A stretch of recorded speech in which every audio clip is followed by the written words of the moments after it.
रामकृष्ण हरी माऊली. तर आज आपण आलो आहे आळंदी येथे. आळंदी येथे आल्यानंतर मित्रांनो, इंद्रा नदीला पूर आल्यामुळे संपूर्ण रस्ता इथे थांबवलेला आहे. सर्व लाखो भाविक इथं आलेत, लाखो वारकरी भाविक इथं आलेत मित्रांनो. तुम्ही माझ्या पाठीमागे पाहू शकता. इथं एंड केलेला रस्ता पोलिसांनी, आणि संपूर्ण रस्ता इथे एंड असल्यामुळं कुणाला सुद्धा तिथे एंट्री नाही आहे. जे काय असेल सर्वांनी पुण्यामध्ये या नक्की. पुण्यामध्ये तुम्हाला दर्शन भेटेल, कारण इथून आहे ना रिस्की काम करू नका. कारण की ना भरपूर वारकरी जाण्याचा प्रयत्न करतात. पोलिसांनी त्यांना अडवलेलं आहे मोठ्या प्रमाणामध्ये त्या पोलिसांना तुम्ही खरं सांगतो अडवलेलं आहे. कुणी येऊ नका, पोलिसांना सहकार्य करा कृपया करून. बघा, कुणी ऐकत नाही आहे. ऐकण्याचा प्रयत्न करा, जीवाला धोका होऊ शकतो. त्यामुळं कुणीही ह्या नदीच्या पार जाऊ नका, कारण की कुणीही ती जे वेश आहे ते तुम्हाला दाखवतो पुढे जाऊन.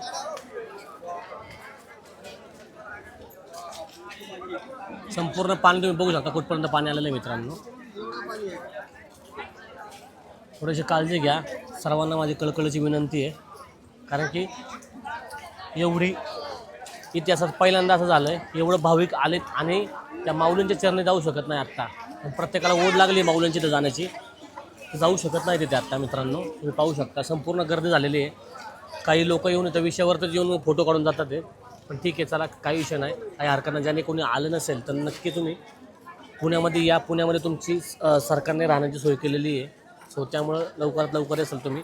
आणि संपूर्ण इकडं भाविक आहेत, भाविकांचं मन एकदम भारी झालेलं आहे. वारकरी मोठ्या प्रमाणात आलेलं आहे, त्यामुळे सगळ्यांना तुम्ही सहकार्य करा. नमस्कार माऊली. नमस्ते नमस्ते. रामकृष्ण हरी. कधीपासून येत आहे वारीला? आज 15 वर्ष झालं. 2009-10 आम्ही वारी चालू केली. 9-10 पासून. 9-10. आज हे इंद्रायणी नदीचं रौद्र रूप आपण पाहतोय. होय, हे याच्या आधी कधी तुम्ही पाहिलंय का? कवाच नाही असलं व्हायला, कवाच नाही ह्या याच्या एवढ्या कालावधीत. काय वाटतंय, कशामुळे हे असं होऊ शकतंय? असं काय कोप असेल ते माऊलीचं, काय तर काय असेल. नाही लयाला जाईल का सांगता येत नाही. बरोबर. बघू शकता मित्रांनो, आता बाबा इतके वर्ष पालखी वारी करतात, आणि तुम्ही कुठून ते कुठेपर्यंत चालत राहता? आम्ही इथून आता आळंदी ते पंढरपूर. पंढरपूर. इतक्या वर्षाचा काय अनुभव तुम्ही लोकांना काय सांगू शकता, किंवा तरुण पिढीला काय सांगू शकता? तरुण पिढीने इकडं संप्रदायाकडे वळावं. काही व्यसन करून, काही दारू पिऊन, हे गुटखा खाऊन, हे करून. आता आम्ही तर खातच नाही, पण तरुण पिढीला हे आमचं आश्वासन आहे की बाबा तुम्ही व्यसनाधीन होऊ नका, जाऊ नका व्यसना. जसं माऊलीने सांगितलं की व्यसनाधीश होऊ नका. खरंच मुलांनो, जी सहसा आता आपण तरुण पिढी पाहतोय, मी तरुण पिढीतलाच आहे, मी काही जास्त वयस्कर असं नाही आहे, पण तरुण पिढीने नशा, गुटखा, तंबाखू, दारू या गोष्टीचं व्यसन न करता एक विठुरायाचं व्यसन केलं तर कधीही चांगलंच राहणार आहे. तुम्ही माऊलींची ही वारी म्हणजे आळंदी ते पंढरपूर पायी वारी माऊली करतात, त्यांच्यासोबत त्या पायी वारीत मन शांत होण्यासाठी, किंवा एक म्हणतात ना मनशांती जी असते, त्या वारीतून प्रत्येकाला मिळते. आणि माऊली 2009 ते 10 पासून हे वारी करतात. आणि हे जे इंद्रायणी नदीचं रौद्र रूप तुम्ही पाहताय, सध्या पाऊसही चालूच आहे, आणि गेले 2 दिवस झालं इंद्रायणी नदीचं ते रूप पाहताय तुम्ही. हा माऊली जसं म्हणतात की एक रौद्र रूप आहे, म्हणजे थोडक्यात सांगायचं तर हा काहीतरी चुकीचं घडतंय, त्यामुळे हे होतंय. आणि याच्या पुढेही काय अजून घडू शकतं. कंटिन्यू करा तुम्ही. माऊली, तुम्हाला याच्याबद्दल काय म्हणायचं आहे का अजून काय?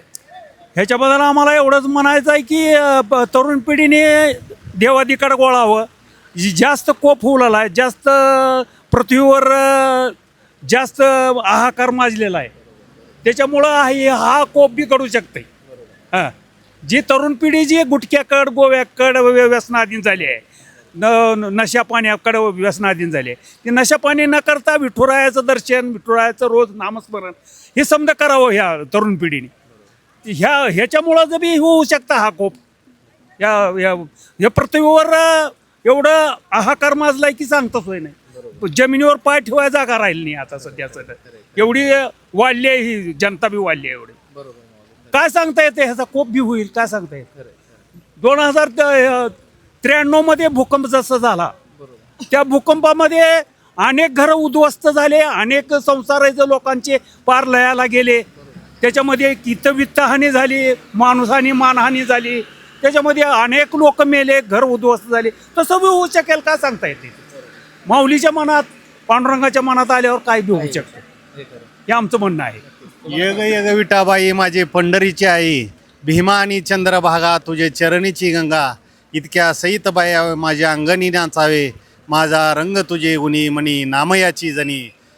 निवृत्ती ज्ञानदेव सोपान मुक्ताबाई एकनाथ नामदेव तुकाराम हा जो महाराष्ट्राचा वारकरी संप्रदायाचा मंत्र आहे, हा शेकडो वर्षापासून महाराष्ट्रानं जागवला आहे देशाला. या मंत्रानं वारकरी संप्रदायानं सुख, शांती, समृद्धी आणि देशाला विकासाकडे घेऊन जाण्याचं हे कार्य वारकरी संप्रदायानं केलेलं आहे. माऊली 2009-10 पासून आम्ही लातूरची मंडळी, मी सहाय्यक पोलीस उपनिरीक्षक बालाजी जगताप, जनसंपर्क अधिकारी लातूर, पोलीस अधीक्षक कार्यालय लातूर, 2009-10 पासून आमची अखंड अशी वारी चालू आहे.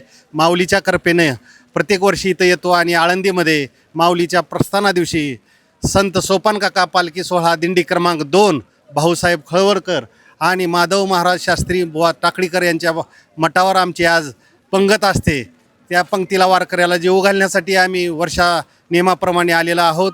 माझी पांडुरंगाच्या चरणी, माऊलीच्या चरणी प्रार्थना आहे हात जोडून की वारकऱ्यांना असंच सुख, शांती, समाधान, आनंद आणि कायदा व सुव्यवस्था राखणाऱ्या आमच्या महाराष्ट्राच्या पोलीस विभागाला, माननीय महाराष्ट्राचे आम्हा सर्वाचे लाडके मुख्यमंत्री आदरणीय देवेंद्र फडणवीस साहेब, उपमुख्यमंत्री आदरणीय एकनाथ शिंदे साहेब आणि सुमित्राताई, महाराष्ट्राचं शासन महाराष्ट्रातल्या जनतेला सर्व सुविधा आणि सेवा देत आहे, सगळ्यांची काळजी घेत आहे. वारकऱ्यांनी प्रचंड मोठा पाऊस झाले असल्यामुळे आळंदीमध्ये न येता आहे त्या ठिकाणी थांबून पुढचा जो माऊलीचा प्रस्थान आहे, संत तुकाराम महाराजाचं प्रस्थान आहे, त्या प्रस्थानामध्ये सोबत राहून हरिनामाचा गजर गात आपल्याला पांडुरंगाच्या दर्शनासाठी उद्या प्रस्थान करायचं आहे. म्हणून मी सगळ्यांना हात जोडून विनंती करतो, आपण महाराष्ट्र आणि देशाच्या प्रगतीसाठी, अध्यात्म सनातन धर्म टिकवण्यासाठी, सुख शांती सर्व धर्म समभाव टिकवण्यासाठी आपण सगळ्यांनी माऊलीच्या चरणी प्रार्थना करून आपण प्रशासनानं दिलेल्या सूचना आणि विनंती केली त्याप्रमाणे आपण सर्व भाविक वारकरी मंडळी त्यांच्या सूचनांचं ऐकून पालन करून आपण उद्याच्या प्रस्थानासोबत जाऊया.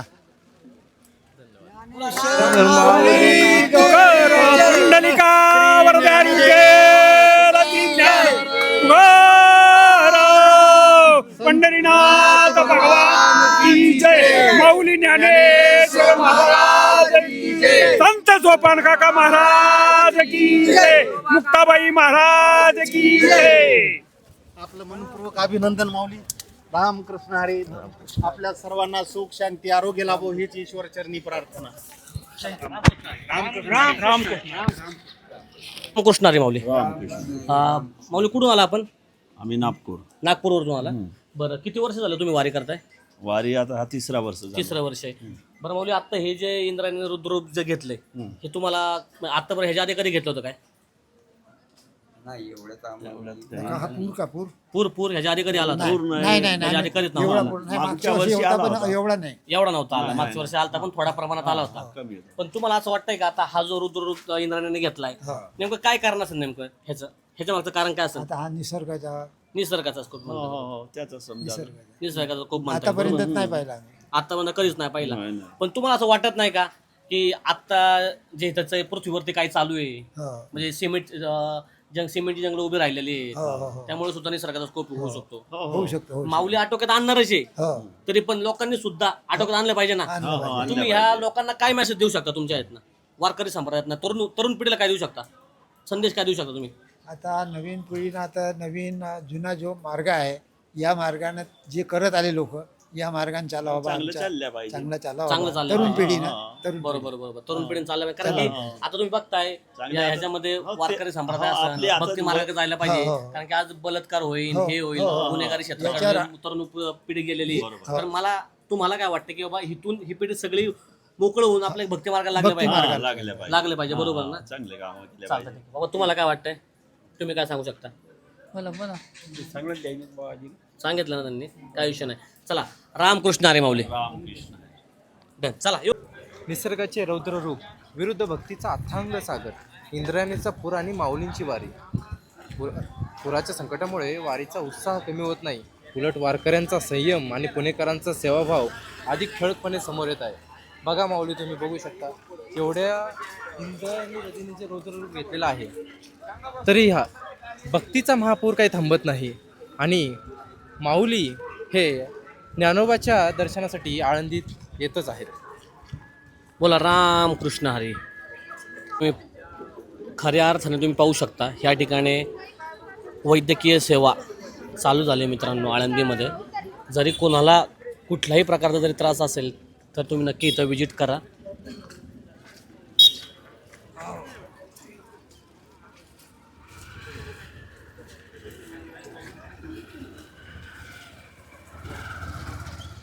Thank you for being here. बहुत बहुत धन्यवाद.